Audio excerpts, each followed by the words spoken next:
Quero convidar a todos a abrirem o Salmo 85. Salmo 85.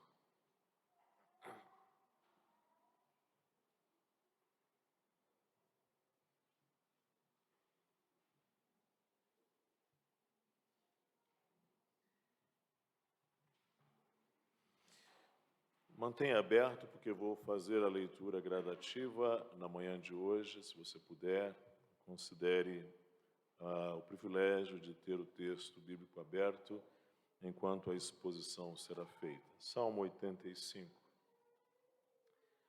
E quando lia este salmo esta semana, eu me lembrava no início do meu ministério, quando recebi um irmão no gabinete, e ele vinha assim, muitíssimo derrotado, muitíssimo decepcionado consigo mesmo. Ele havia feito um propósito diante de Deus.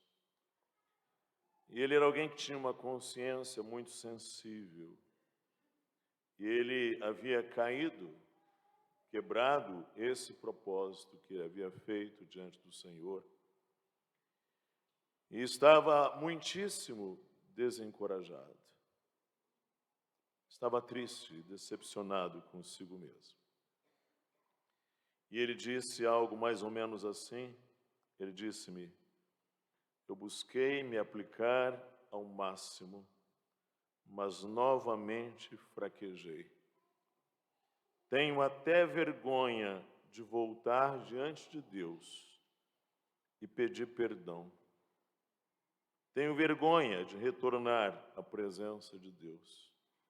Tenho vergonha de voltar.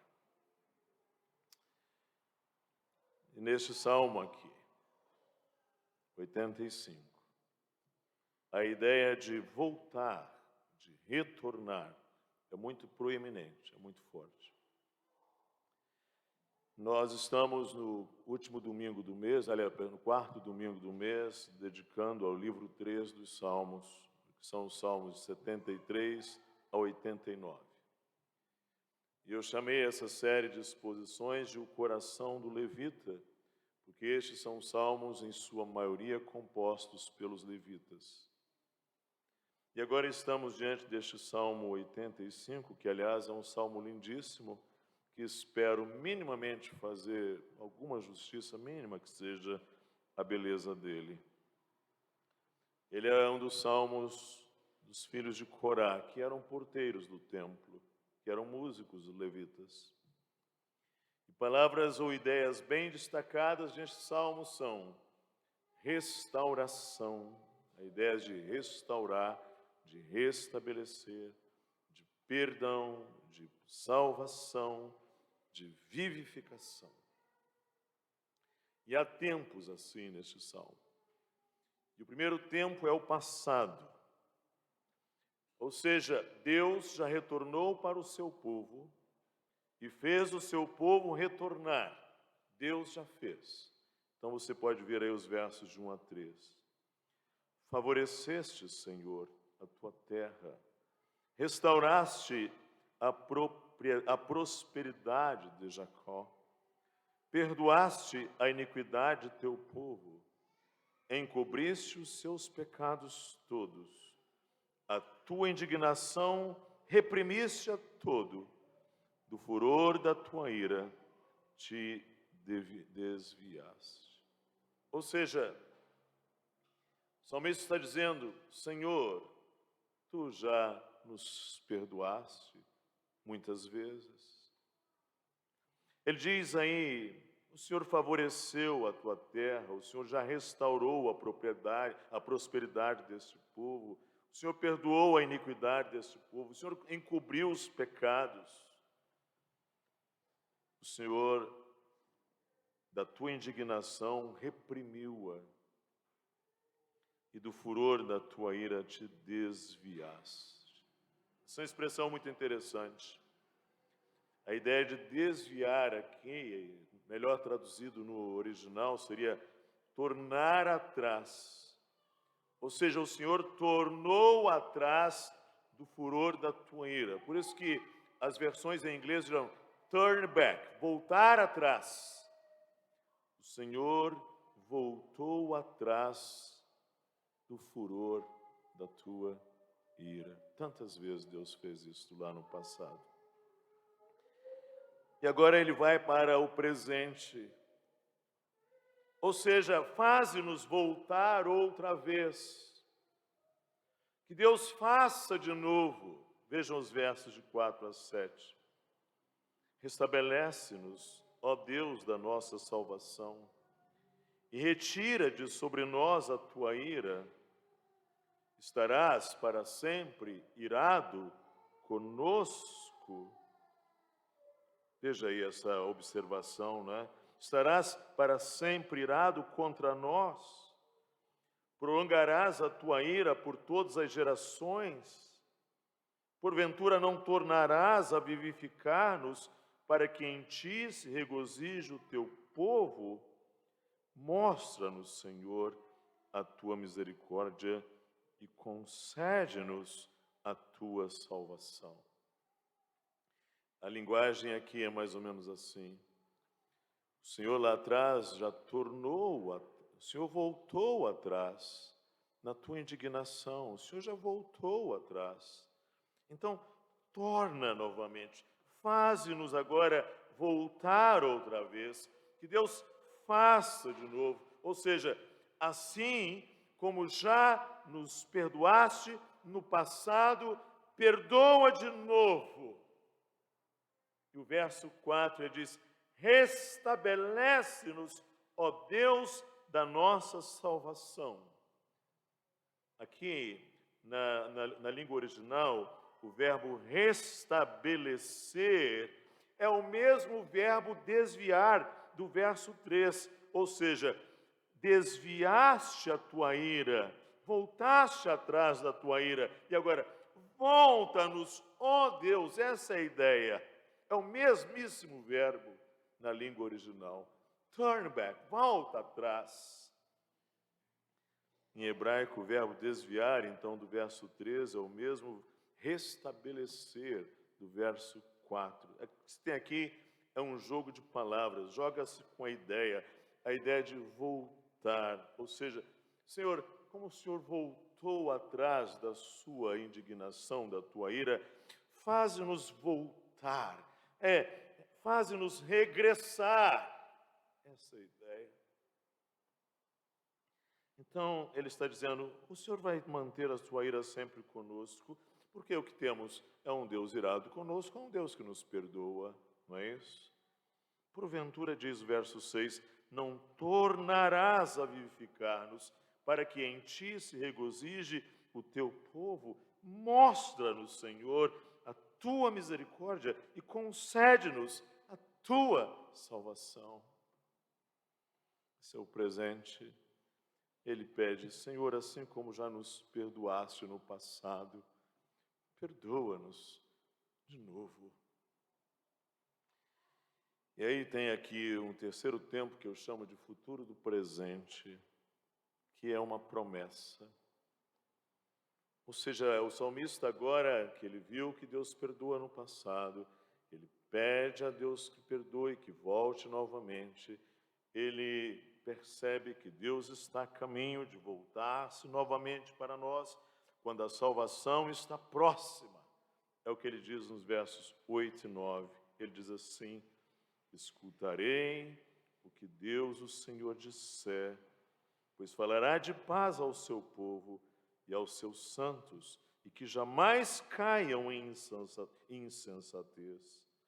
Próxima está a sua salvação dos que o temem, para que a glória assista em nossa terra.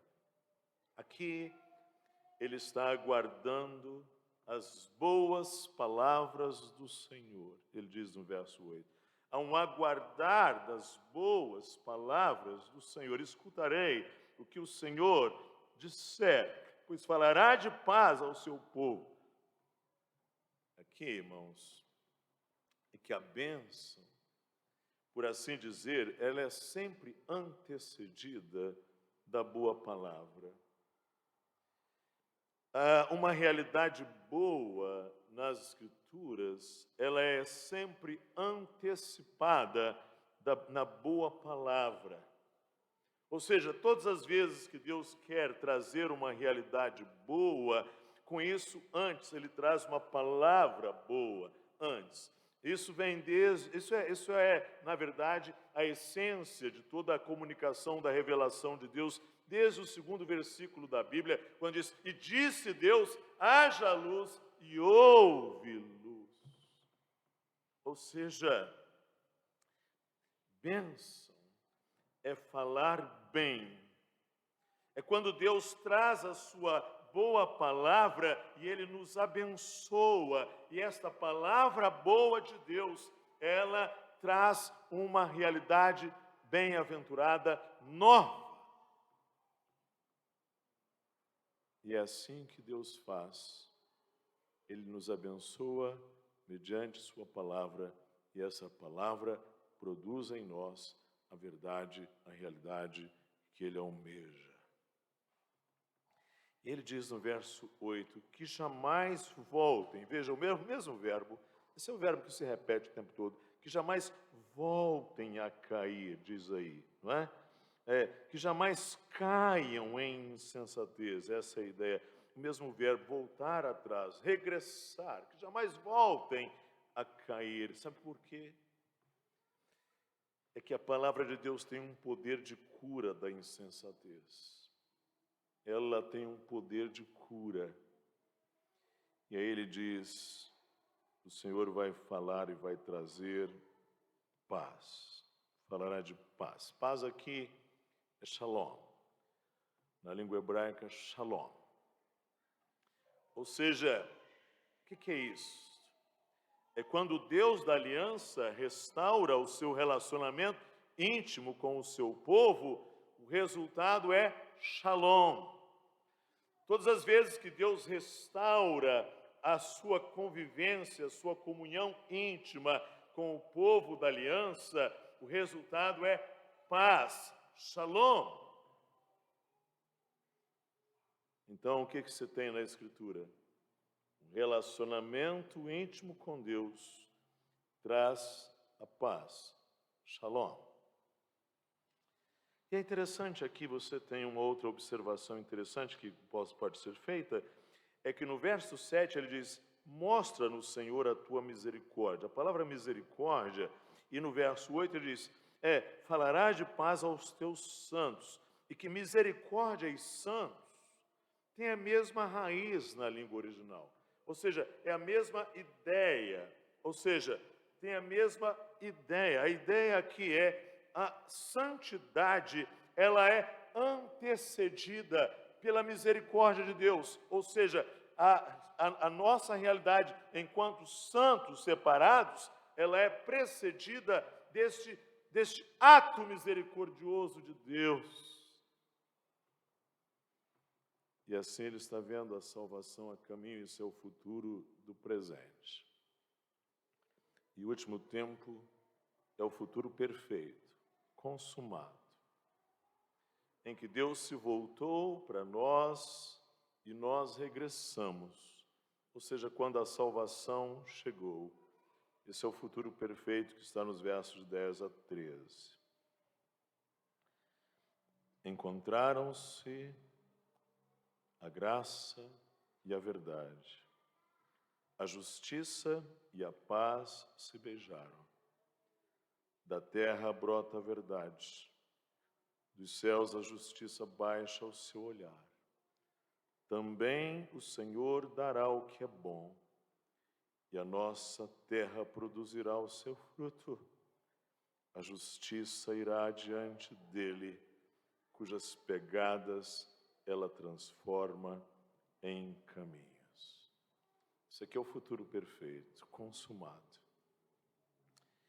É como que o esposo, o noivo, que retorna, que volta para a sua esposa. E há uma união aqui, há uma comunhão.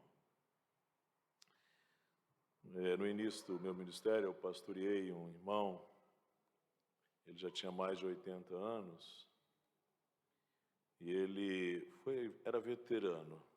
Ele fora expedicionário da FEB, na Força Expedicionária Brasileira, na Itália. E ele foi ao combate na tomada de Monte Castelo em fevereiro de 1945. Ele não tinha filhos, ele era casado. E ele adquiriu o que naquela época eles chamavam de neurose de guerra, mas era um comprometimento meio que leve. Hoje é chamado de TEPT, transtorno de estresse pós-traumático. E ele só tinha a esposa. E ele era um homem de 80 anos, muito apaixonado por aquela esposa, que aliás veio a falecer primeiro que ele. A esposa passou alguns dias muito doente. Ele ficou muito agitado. Ele ficou muito tenso. E, por fim, a esposa recebeu alta, foi para casa. E quando ela recebeu alta, no domingo seguinte, ele me chamou no canto e falou assim: Pastor Gilson, eu era um pastor bem novo. E ele disse: quando a minha esposa voltou para casa, a minha alegria foi tanto que eu a beijei como se fosse a primeira vez. Aqui, gente, há um beijo no encontro aqui. É uma festa de núpcias. Ele que começa lá no passado, contempla o seu presente, suplica, ele agora vê o que Deus faz. É uma festa de núpcias. Encontraram-se a graça e a verdade. A justiça e a paz se beijaram. Da terra brota a verdade, dos céus a justiça baixa o seu olhar. Também o Senhor dará o que é bom, e a nossa terra produzirá o seu fruto. A justiça irá diante dele, cujas pegadas ela transforma em caminhos. Há uma comunhão aqui, não é? Há um beijo. Encontram-se a graça e a verdade, a justiça e a paz se beijam. Da terra brota a verdade, dos céus a justiça baixa o seu olhar, e aí há uma conexão de terra e céus. Né? E o Senhor dará o que é bom, e a nossa terra produzirá o seu fruto. Graça, chesed, né? Graça. A graça e a verdade se encontram. Isso é muito raro nesse mundo, né? Essas duas coisas se encontrarem, estarem juntas. Geralmente elas estão em lados opostos, muitas vezes inconciliáveis. Mas aqui não. Graça, chesed e emes se encontram. Justiça e paz e shalom se beijam. Sdek, shalom, se beijam. Estão juntos, estão em comunhão. E os céus e a terra se conectam. Da terra brota a verdade, dos céus a justiça baixa o seu olhar. E ele termina dizendo que a justiça faz um caminho e as pegadas dele, ela transforma em caminhos. Ou seja, ele pisa e faz um caminho para outros trafegarem esse caminho da justiça. Né? Ele abre caminho para que outros igualmente façam o mesmo percurso. E assim ele termina o seu salmo.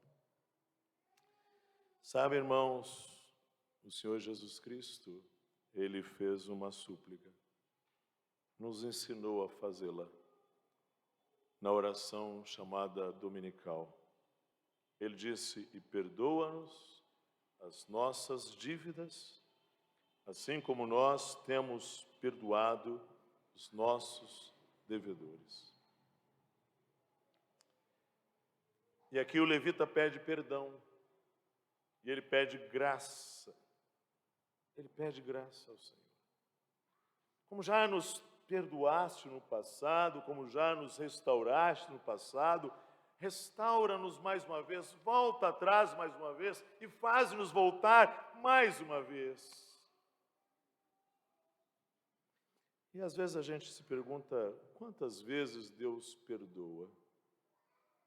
Esse foi um tema, né, de uma conversa, de um diálogo entre Jesus e os apóstolos, particularmente o apóstolo Pedro. Quantas vezes pecará o meu irmão contra mim e eu lhe perdoarei? 7, Jesus diz, 70 vezes 7. Quantas vezes Deus perdoa? Talvez a grande pergunta não é esta.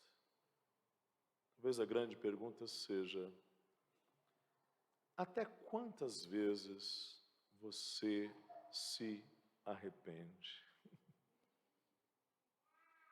Quantas vezes você se arrepende? Essa é a grande pergunta. Sabe por quê? O trivializar o pecado vai nos deixando cínicos e insensíveis. Porque às vezes nós vamos lidando com o pecado com uma maneira banal, trivial, leviana, e como toda colheita tem uma semeadura, como toda semeadura tem uma colheita, isso também terá. Ou seja, o pecado, quando acariciado por nós, vai nos deixando cínicos e insensíveis. E uma pergunta muito importante é, até quando nós teremos a oportunidade de nos arrepender? Até quando? Houve um escritor norte-americano, um contista chamado Olivier Henry. Na verdade, era um pseudônimo. Ele escrevia contos. E ele foi um dos contistas mais populares do seu tempo. Ele que criou, na verdade, aquele personagem do westerner chamado Cisco Kid, não é? Um cowboy. E ele escrevia muito, ele foi tão fecundo na sua produção de contos que lhe foi atribuído pelo menos um novo conto por semana em toda a sua vida. Isso acontece que no início da carreira dele, ele trabalhou em um banco, ele era caixa de um banco e ele comprou um jornal. E ele foi acusado, aliás, de um desfalque no banco. Foi condenado por isso, em 1898, de desviar do banco $784,08, que na época era bastante dinheiro. E, na verdade, mesmo que tendo fugido para Honduras, depois ele acabou tendo que cumprir pena numa prisão. E ali ele começou, na prisão, a escrever sob o pseudônimo de O. Henry. E após cumprir a sentença, ele mudou-se para Nova York. Ele vivia lá num estado de reclusão desconhecido por conta dos anos passados na prisão. Acabou por morrer alcoólico, na miséria, em 1910, e foi sepultado na Carolina do Norte. Depois de sepultado, conta-se que alguns fãs de Henry fizeram uma tentativa de obter o perdão para o seu herói. Eles então quiseram buscar ali o perdão, porque ele fora condenado para por desviar do banco aquele dinheiro do banco onde trabalhara. Sabe o que é que resultou? Resultou em nada, por uma razão simples. Você não pode dar um perdão a um homem morto. Você não pode. Há muita gente que tenta, mas não pode. Um perdão só pode ser dado a alguém que pode aceitá-lo. E para alguns, é possível que o perdão, digamos assim, entre aspas, chegue tarde demais. Então, aqui o levita está dizendo, perdoa-nos mais uma vez. E ele está trazendo o seu arrependimento. E essa oportunidade de perdão não significa que a nossa relação com Deus deva se tornar mais cínica, mas isso significa que para nós ela é esperança. Que há esperança de perdão. E o verdadeiro alvo do levita, o que ele almeja? Diz aí o verso 10 a 13, encontraram-se a graça e a verdade, a justiça e a paz se beijaram. Da terra brota a verdade, dos céus a justiça baixa o seu olhar. A justiça irá adiante dele, cujas pegadas ela transforma em veredas, em caminhos, para que outros trilhem. O que o levita quer, no final das contas, é que esses grandes impasses, justiça, paz, verdade, graça, essas coisas se harmonizem e que elas sejam absolutamente satisfeitas e que o Senhor possa, de fato, restaurar a condição dele, exaltando todas as coisas, porque neste mundo, às vezes, há perdão, mas não há justiça, não é verdade? Neste mundo, às vezes, há graça, mas não há verdade, às vezes há verdade, mas não há graça nenhuma, às vezes há graça, mas não há justiça, às vezes há justiça, mas não há graça. Isso é típico da nossa vivência neste mundo. Mas o levita, ele quer que essas coisas se satisfaçam plenamente, que elas se encontrem, que elas comunguem, que elas se beijem e que ele seja alcançado por isto. Sabe, irmãos, a palavra de Deus diz assim: sacrifícios agradáveis a Deus são espírito quebrantado, coração compungido e contrito, não o desprezarás, ó Deus. O que Deus não despreza é um coração compungido e genuinamente contrito. Em outro lugar, o profeta Isaías diz assim: porque assim diz o alto, o sublime, que habita a eternidade, o qual tem o nome de santo. Habito no alto e santo lugar, mas habito também com o contrito e abatido de espírito, para vivificar o espírito dos abatidos e vivificar o coração dos contritos. Deus extraordinário. Embora seja o alto e santo, ele também habita com o contrito e abatido de espírito, para vivificar o espírito dos abatidos, vivificar o coração dos contritos. E aí, quando você pode, humilde e contrito, ir ao Senhor quebrantado, pedir perdão e receber o perdão dele, isso traz a você a bênção de uma consciência livre, liberta. Uma consciência livre. Eu era aí, pastor, e estava começando lá no meu atendimento, no gabinete. Devia ter uns 23, 24 anos. Estava no gabinete pastoral e bate à porta um senhor assim, de uns 35, 40 anos. O nome dele era outro, mas vou chamá-lo aqui de Domingos.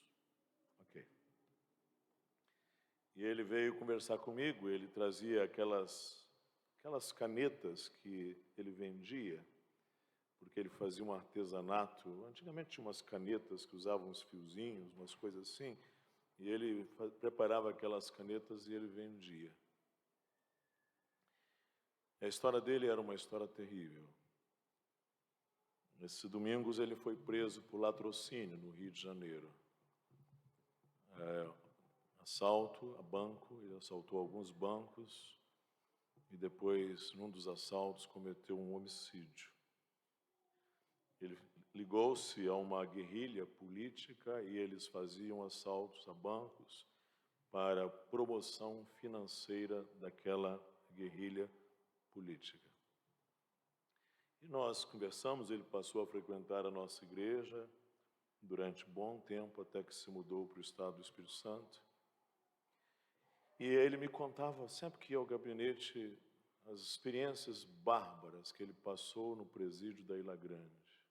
Experiências terríveis, algumas das quais nunca mais me esqueço. E vou evitar de compartilhá-las aqui, mas eram coisas absurdas, as coisas que ele viveu lá na Ilha Grande.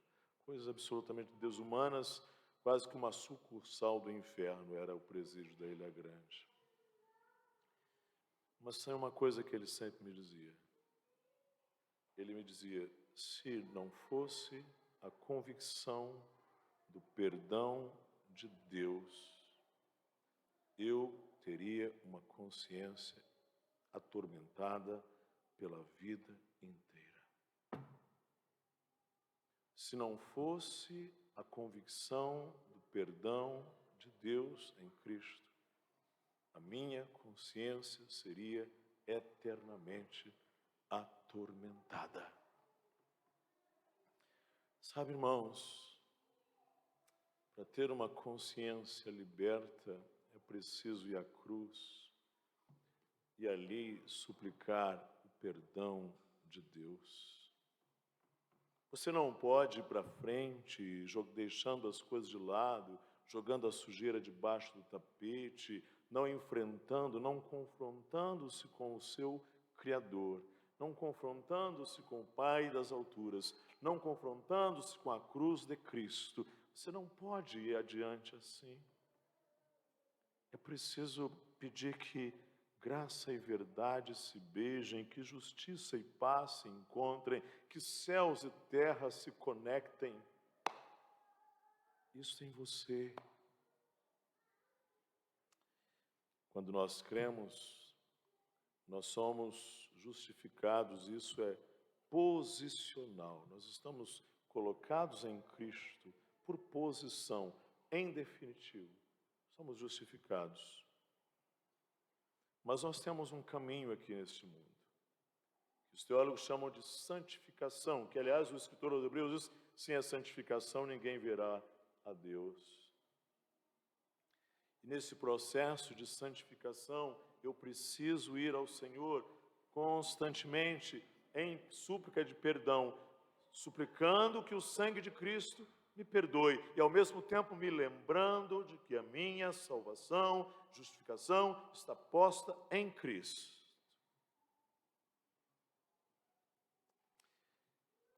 Em 1830, um homem chamado George Wilson, ele foi condenado por roubar os Correios dos Estados Unidos.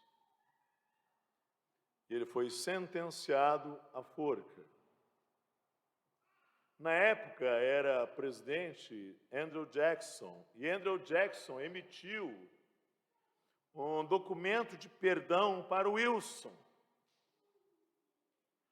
Mas é interessante que George Wilson recusou o perdão. Recusou. Ele não quis aceitar o perdão do presidente. E aí o assunto se tornou assim, bem comentado, né? No final das contas foi parar para o juiz John Marshall. Marshall era o principal juiz da época, chamado, o que no Brasil seria o presidente da Suprema Corte, do Supremo Tribunal. Ele era um homem muito conhecido. E coube ao Tribunal Marshall julgar o caso de Wilson. Como é que ele não aceita o perdão? E 5 anos antes do seu falecimento, John Marshall escreveu o seguinte: um perdão é um pedaço de papel, cujo valor é determinado pela aceitação da pessoa a ser perdoada. Se for recusado, não é perdão. George Wilson deve ser enforcado. Sabe, irmãos, é preciso que a graça de Deus incline os nossos corações para querer o perdão de Deus. Esse é o ponto. E a grande pergunta é: nós realmente queremos ser perdoados? Queremos mesmo? Queremos de fato o perdão de Deus? Porque se nós quisermos o perdão de Deus, como esse levita almejava, isso vai nos fazer algumas coisas.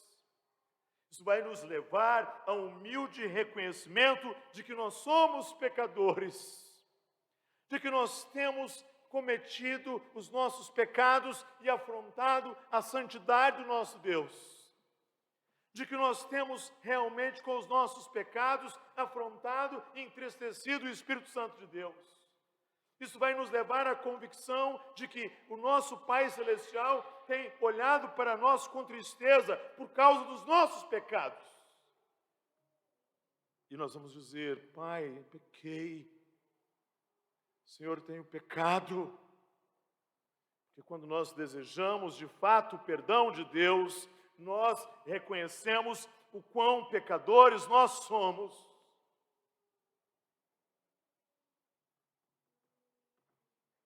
E a segunda coisa que a gente faz, a gente vai até a cruz de Cristo. Porque não há perdão sem cruz, gente.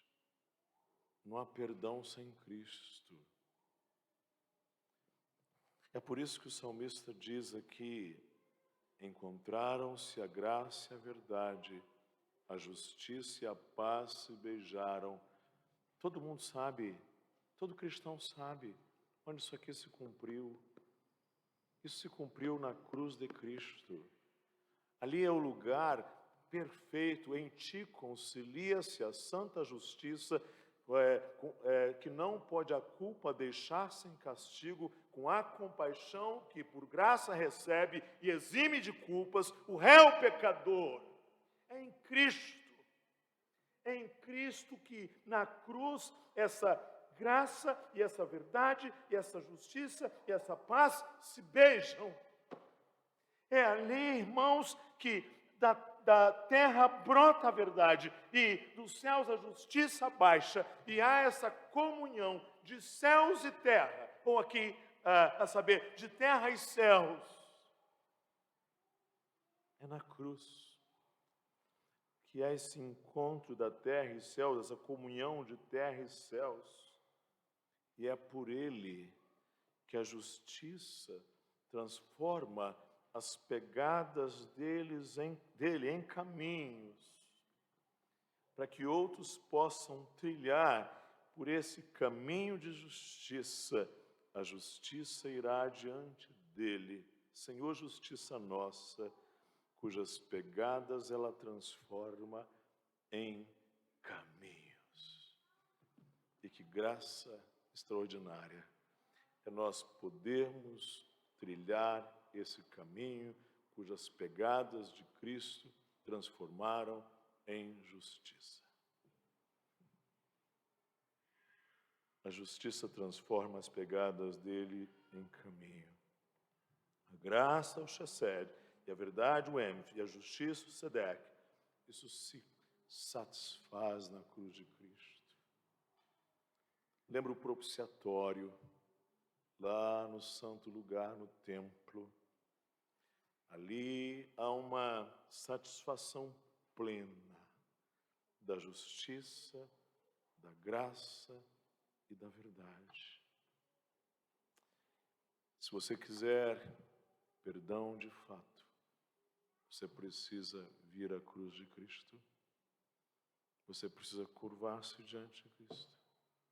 colocar-se diante dele, olhar pela fé como pecador e trazer a sua súplica: Senhor, perdoa-nos, perdoa-me, perdoa-me, perdoa mais uma vez. E o coração contrito, humilde, o Senhor não despreza. O apóstolo João diz assim: se porém andarmos na luz, como ele está na luz, mantemos comunhão uns com os outros. E o sangue de Jesus, seu Filho, nos purifica de todo pecado. Se dissermos que não temos pecado nenhum, a nós mesmos nos enganamos e a verdade não está em nós. Se confessarmos os nossos pecados, Ele é fiel e justo para nos perdoar os pecados e nos purificar de toda injustiça. Se dissermos que não temos cometido pecado, fazemo-lo mentiroso e a sua palavra não está em nós. Reconheçamos, irmãos, os nossos pecados e vamos à cruz de Cristo e digamos: Senhor, como já nos perdoaste no passado, perdoa-nos mais uma vez. Que o Senhor nos abençoe.